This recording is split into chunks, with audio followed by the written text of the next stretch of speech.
So I've uploaded 2 videos to discuss the state of Galaxy S9 in 2020. I mean, there is no doubt I'm trying to please the algorithm gods on YouTube, but it also happens to be my favorite budget device for 2020, especially after the Android 10 update. If you want more information on that opinion, the links to those videos are in the description below. In those videos, a few people wanted to know how good the battery life is on Galaxy S9. Well, this is that video. So let's start with the conclusion first to save you all some time.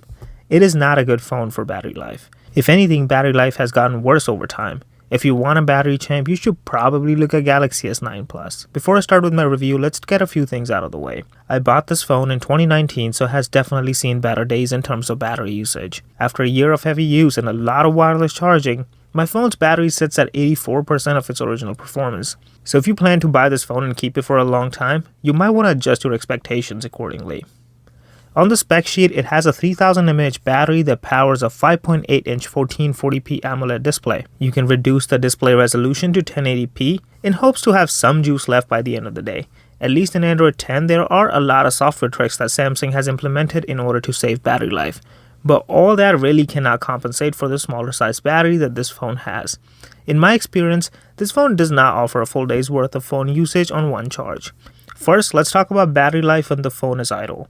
This phone loses about 1 to 2% per hour when not being used actively.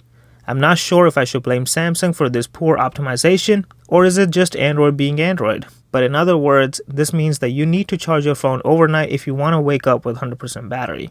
On a regular day, the battery drops at a fairly steady rate. For me, a regular day is internet browsing over Wi-Fi, texting on WhatsApp, watching YouTube, so nothing out of the ordinary. In my opinion, this is expected behavior for any Android in 2020, so I'm not going to hold that against this phone. But if you throw in a little bit of gaming or any other CPU and GPU intensive task, you will see that the battery starts to drain with a much steeper curve. I also mapped out battery drain alongside the brightness, and as expected, it drains a lot more battery when the screen is at higher brightness. But the interesting aspect is how much difference does it make if you keep your brightness lower than 50%. Anyways, having all that said, this phone is still a good phone for some people. If you sit in a cubicle all day where you can keep this phone on a wireless charger, as I do, this is a great phone.